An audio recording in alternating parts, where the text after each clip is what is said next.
Assalamualaikum warahmatullahi wabarakatuh. Jumpa lagi bersama saya dalam video pembelajaran Matematika Peminatan kelas 12 MIPA.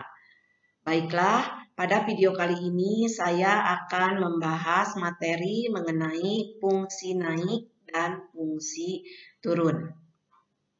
Nah, kita perhatikan gambarnya di sini ada sumbu X, kemudian ada sumbu Y, dan di sumbu X ada titik pi per 2, di sumbu Y ada titik 1, di situ, kemudian di sumbu X juga ada titik pi. Ya. Nah, kalau kita buatkan ini di sini titik potong antara pi per 2 dengan 1 ya, kita buatkan seperti ini, ada suatu titik, kemudian antara pi dengan 0 ya, karena sin pi per 2 itu 1 dan sin pi sama dengan 0. Jadi kalau kita buatkan ini adalah grafik dari sinus ya, grafik fungsi sinus. Nah, perhatikan gambar grafik ini yang intervalnya itu dari 0 sampai dengan pi ya. Jadi interval grafik itu antara 0 sampai dengan pi. Nah, kemudian di sini X sama dengan pi per 2 ini sebagai sumbu simetrinya, sumbu simetri. Nah, ingat, gradien garis singgung kemarin sudah dibahas mengenai gradien garis singgung. Nah, gradien garis singgung yang menyinggung kurva ini di sebelah kiri pi per 2 atau kurang dari pi per 2 itu adalah positif ya, hasil gradiennya positif. Nah, sedangkan kalau X-nya lebih dari pi per 2, maka gradiennya itu negatif. Jadi kalau ini naik, ini gradiennya positif, ini turun, gradiennya negatif. Sehingga kalau kita ingin menentukan interval di mana fungsi itu naik dan di mana fungsi itu turun, kita bisa menggunakan konsep dari turunan fungsi tersebut, yaitu berdasarkan yang kemarin sudah dibahas mengenai gradien ya. Karena di sini gradien dari fx untuk X-nya kurang dari pi per 2 positif, dan kemudian gradien dari X-nya lebih dari pi per 2 itu negatif. Sehingga kita bisa menyimpulkan untuk gambar ini, untuk X-nya kurang dari pi per 2 ini, kemarin gradiennya positif, berarti F aksen X-nya positif itu lebih dari 0. Ternyata di sini gambar fungsinya adalah fungsi naik. Nah, kemudian untuk yang X-nya lebih dari pi per 2. Di sini gradiennya yang menyinggung garis ini atau kurva yang ini itu gradiennya negatif atau F aksen X-nya kurang dari 0. Dan fungsi F dikatakan turun. Jadi kalau ini gradiennya positif, posisi grafiknya naik, kemudian dari sini gradiennya negatif, posisinya turun. Sehingga kita bisa menyimpulkan untuk menentukan interval fungsi naik atau turun, itu bisa dengan seperti ini. Dan bagaimana untuk yang ini, pi per 2,1, ini adalah disebut dengan titik stasioner, yaitu titik tidak naik dan tidak turun. Ini disebut dengan titik stasioner. Nilai stasionernya berarti nilai dari pi per 2. Nilai dari pi per 2 itu 1. Berarti 1 itu adalah nilai stasioner. Jadi ada fungsi naik, stasioner, kemudian fungsi turun. Yang hari ini kita bahas yaitu mengenai fungsi naik dan fungsi turun. Nanti di video berikutnya kita akan bahas mengenai fungsi stasioner ya. Nah, jadi kesimpulannya bisa kita buatkan, fungsi F itu dikatakan naik jika F aksen X lebih dari 0. Jadi kalau F aksen X lebih dari 0, maka dipastikan fungsi tersebut naik. Dan fungsi F dikatakan turun itu jika F aksen X-nya kurang dari 0. Ya.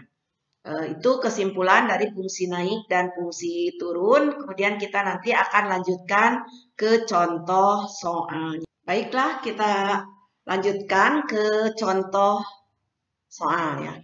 Misalkan di sini tentukan interval ketika fungsi f(x) sama dengan sin x plus cos x dengan x lebih dari 0 dan x kurang dari 2pi. Naik atau turun. Maksudnya di mana interval fungsi tersebut naik dan di mana interval fungsi tersebut turunnya. Nah, untuk menjawabnya, tadi seperti yang sudah disimpulkan bahwa suatu fungsi dikatakan naik jika turunannya atau f aksen x lebih dari 0. Dan dikatakan turun jika f aksen x kurang dari 0. Jadi terlebih dahulu kita tentukan dulu turunan pertama dari f(x). Tadi f(x)-nya adalah sin x plus cos x. Ini adalah f(x) sama dengan sin x plus cos x. Maka turunannya, turunan dari sin x adalah cos x, turunan dari cos x adalah min sin x. Jadi ini fungsi turunannya. Nah, tadi syarat naik itu cari lebih dari 0 untuk yang naik dan kurang dari 0 untuk yang turun. Tetapi kita harus cari dulu 0 fungsinya, yaitu nilai x-nya jika f aksen x sama dengan 0. Nah, f aksen x sama dengan 0. Tadi f aksennya sudah ditemukan, yaitu cos x min sin x sama dengan 0. Nah, ini min sin x bisa pindah ruas, jadi cos x sama dengan sin x. Nah, di sini ini sangat mudah untuk menyelesaikannya. Kita ingat di sudut istimewa bahwa ada suatu nilai dari sudut tertentu yang nilai sinus dan kosinusnya sama, yaitu sin 45 kalau di kuadran 1 ya.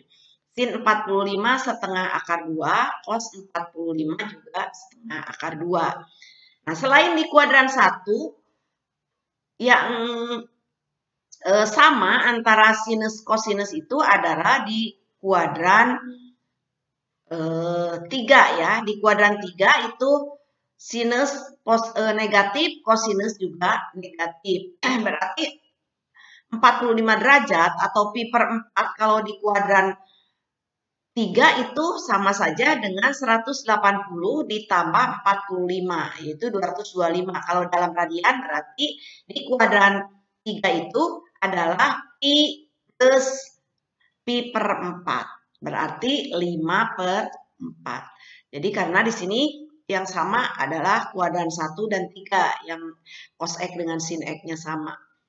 Dan nilainya adalah pi per 4 kalau di kuadran 1 dan 5 per 4 untuk kuadran 3. Seperti itu. Nah, sekarang setelah itu ya, setelah ditemukan x-nya baru kita cari intervalnya dengan cara buat garis bilangan. Kita buat garis bilangan seperti ini.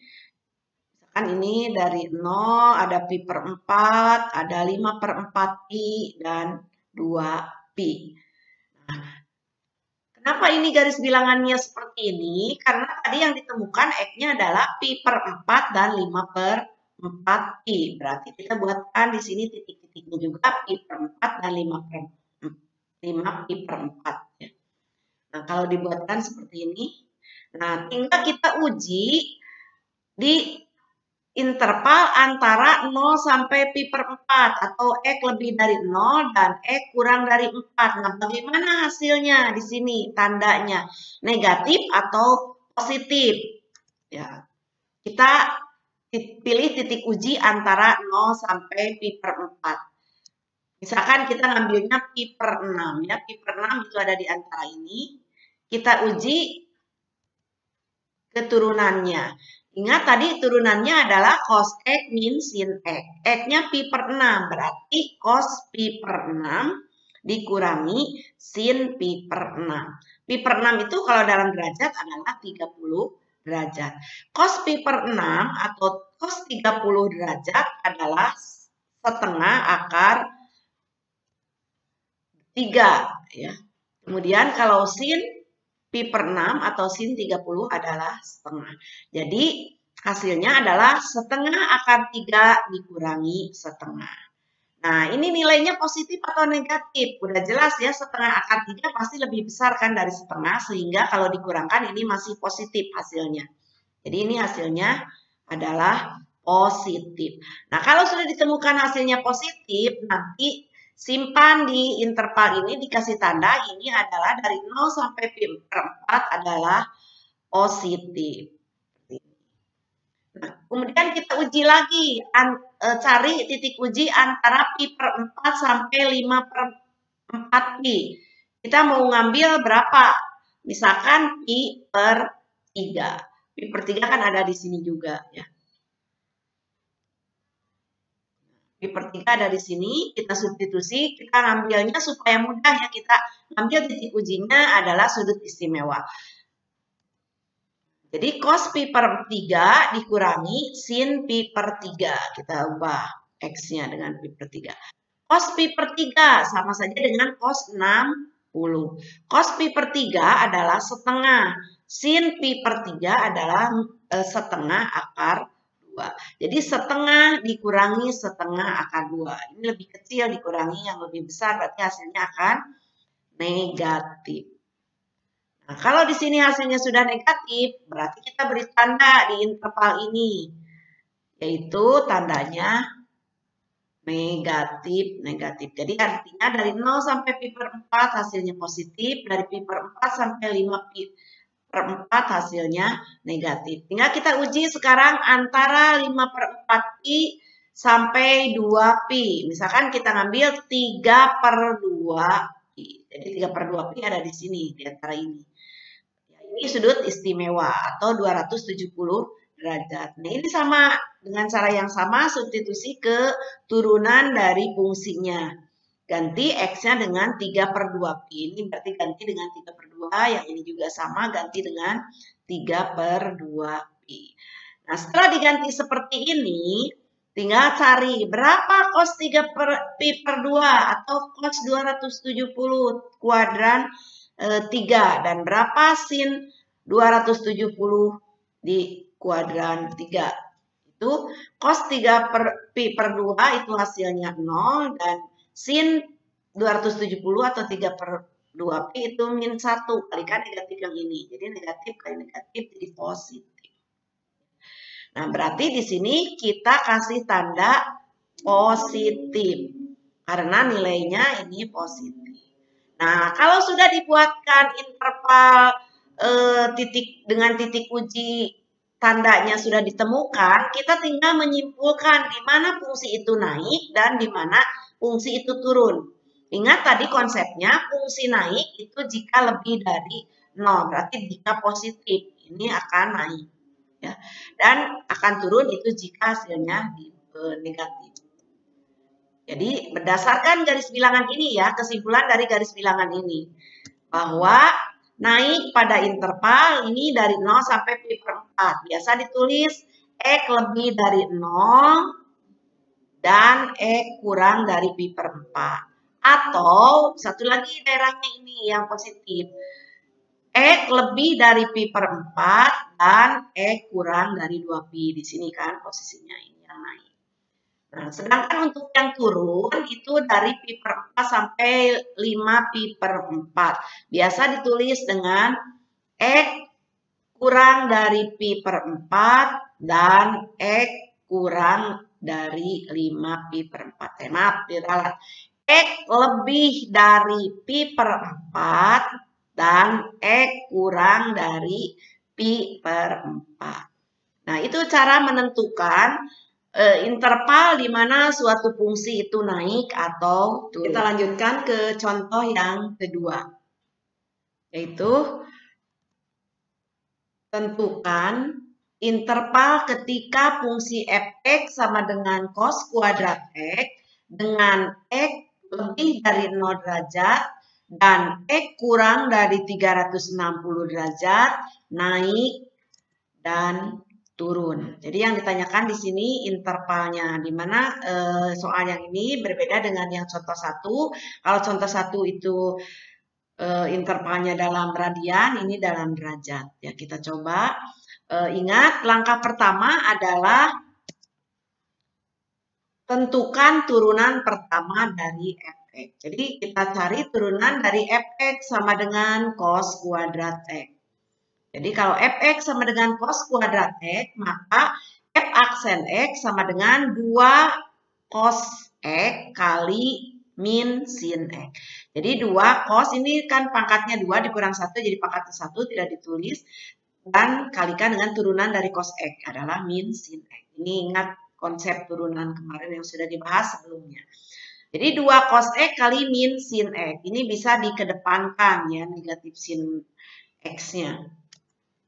Nah, kemudian setelah ditemukan turunannya, maka untuk selanjutnya adalah mencari nilai X untuk F aksen X sama dengan 0. F aksen X sama dengan 0. Jadi 2 cos kali min sin X sama dengan 0. Ini disederhanakan jadi min 2 sin X cos X sama dengan 0. Jadi ini dikedepankan ya. Jadi min 2 sin X cos X sama dengan 0. Ya, perkalian kan. Nah, setelah itu kalian harus ingat, seperti yang sudah diingatkan sebelumnya, kalau kita akan membahas materi mengenai turunan fungsi trigonometri, maka rumus-rumus mengenai fungsi trigonometri itu harus dikuasai. Nah, seperti di sini ada min 2 sin X cos X. Jadi kalian harus ingat, min 2 sin X cos X itu ada kaitannya dengan rumus sudut rangkap, yaitu sin 2x. Sin 2x itu adalah 2 sin X cos X. Berarti kalau min 2 sin X cos X bisa dirubah menjadi min sin 2x. Jadi min sin 2x sama dengan 0. Kita cari x-nya. Nah, di sini min sin 2x sama dengan 0, ruas kiri, ruas kanan dibagi negatif, bisa menjadi sin 2x sama dengan 0. Nah, kalau sudah seperti ini, kembali lagi ke konsep persamaan trigonometri. Jadi kalian juga harus mengingat materi persamaan trigonometri. Persamaan trigonometri sin 2x sama dengan 0. Berarti di sini nilainya 0. Nah, untuk menyelesaikan persamaan trigonometri, ruas kanan ini harus dirubah menjadi fungsi trigonometri. Sin 2x itu sama dengan sin berapa? Yang nilainya 0. Sin yang nilainya 0 adalah sin 0. Jadi sin 2x sama dengan sin 0. Nah, kalau dua-duanya sudah merupakan fungsi trigonometri, kita tinggal ambil sudutnya saja dan berpatokan kepada rumus sin. Sin X itu bernilai positif itu di kuadran 1 dan di kuadran 2. Sehingga bisa dikatakan seperti ini ya. 2x sama dengan 0 plus K kali 360 derajat. Ini adalah konsep dari persamaan trigonometri.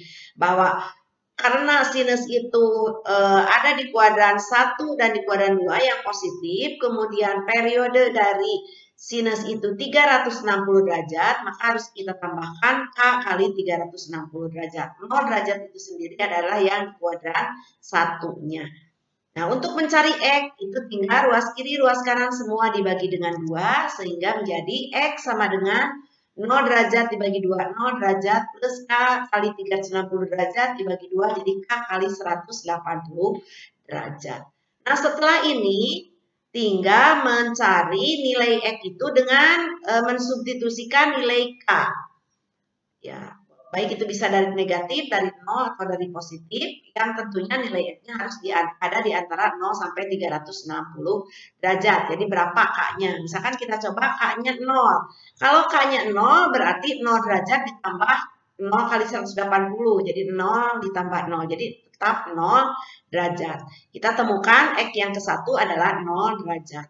Kalau kita ganti K-nya dengan 2, atau dengan 1 dulu ya, dengan 1. Kalau dengan 1 berarti X sama dengan X2-nya adalah 0 ditambah 180. 1 kali 180 kan.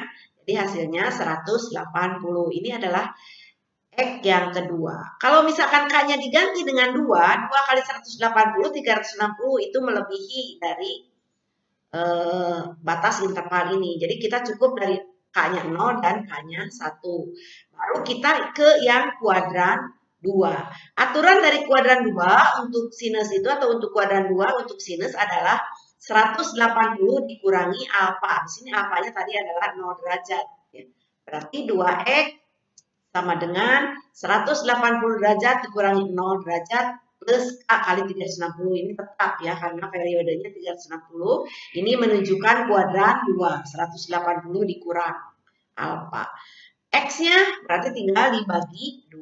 180 dikurangi 0 dibagi 2, 90 derajat. K kali 360 derajat dibagi 2, K kali 180 derajat. Langkah berikutnya tinggal mengganti K-nya.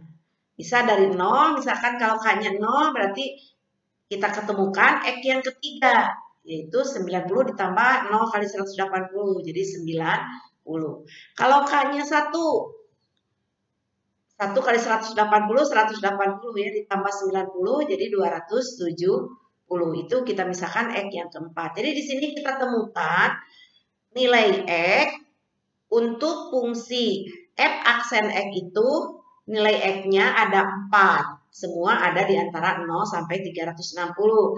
Langkah berikutnya adalah kita gambarkan garis bilangan. Ya.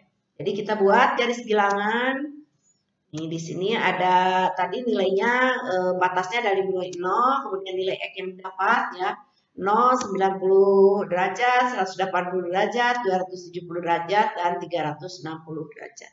Ini nolnya adalah 0 derajat. Ya. Kurang derajatnya. Nah, setelah itu bagaimana langkah berikutnya? Langkah berikutnya adalah menguji titik ya, yang ada di antara interval ini. Kita ambil titik ujinya misalkan antara 0 dan 90, kita ambil titik ujinya 30 derajat. Nah, ini substitusi keturunan yang sudah ditemukan tadi, yaitu f aksen X min sin 2X. X-nya 30 derajat, jadi min sin 60 derajat. Jadi 2 kali 30 ya. Min sin 2 kali 30, min sin 60 derajat. Min sin 60 derajat, berarti sin 60 derajat itu sendiri adalah setengah akar 3 kali negatif atau kali min di sini. Jadi min setengah akar 3. Berarti ini tandanya adalah negatif. Kalau tandanya negatif, beri tanda di garis bilangan ini dengan tanda negatif. Nah, kemudian antara 90 sampai 180, kita mau ngambil berapa? Misalkan X-nya 120 derajat. Dengan cara yang sama, kita substitusi ke F aksen X sama dengan min sin 2X. X-nya ganti dengan 120 derajat. Jadi F aksen 120 ya, maaf ini bukan 30 derajat, ini 120 derajat, ini ralat ya. Sama dengan min sin 2 kali 120 derajat, jadi min sin 240. Sin 240 itu ada di kuadran 3, sama saja dengan min sin 60, ya. Itu min setengah akar 3 kali min yang ini, negatif yang ini. Jadi ada 2 negatif kali negatif, berarti jadi positif tandanya. Setelah ditemukan tandanya positif, tinggal disimpan di sini tandanya positif. Nah, baik, kita misalkan lanjutkan antara 180 sampai 270, kita mau ngambil berapa? Misalkan 210. Ya, 210. Kita substitusi lagi keturunannya, yaitu min sin 2X. Nah, di sini berarti ini salah juga ya. Harusnya ini diganti dengan 210. Jadi min sin 2 kali 210. Jadi min sin 420. Ini 420 periodenya sudah melebihi 360. Tetapi jadi kembali lagi ke kuadran 1 ya. Atau 360 420 dikurangi 360, jadi 60 derajat. Jadi ini min setengah akar 3, berarti negatif. Maka kalau sudah ditemukan, simpan di sini tandanya adalah negatif. Antara 270 sampai 360 bisa ya mengambil misalkan 300. Min sin 300 kali 2 min 600. Nanti min 600 itu dikurangkan periode ya 360. Jadi 240. Jadi positif dari setengah akar 3 ya. Negatif dari negatif setengah akar 3. Jadi positif. Sehingga tandanya di sini positif. Nah, kalau sudah ditemukan garis bilangan dengan tanda-tanda pada masing-masing interval, tinggal kita menyimpulkan. Kalau yang tandanya negatif berarti ini turun. Kalau yang tandanya positif berarti naik. Jadi naik itu pada interval X lebih dari 90 derajat dan X kurang dari 180 derajat. Yang ini ya. Atau naik itu yang ini X lebih dari 270 derajat dan X kurang dari 360 derajat. Nah, sedangkan untuk yang turun, ini intervalnya dari 0 derajat sampai 90 derajat, berarti X lebih dari 0 derajat dan X kurang dari 90 derajat. Atau X lebih dari 180 derajat dan X kurang dari 270 derajat. Nah, demikian pembahasan kita hari ini mengenai fungsi naik dan fungsi turun. Semoga bisa bermanfaat dan bisa dimengerti. Billahi taufiq wal hidayah. Wassalamualaikum warahmatullahi wabarakatuh.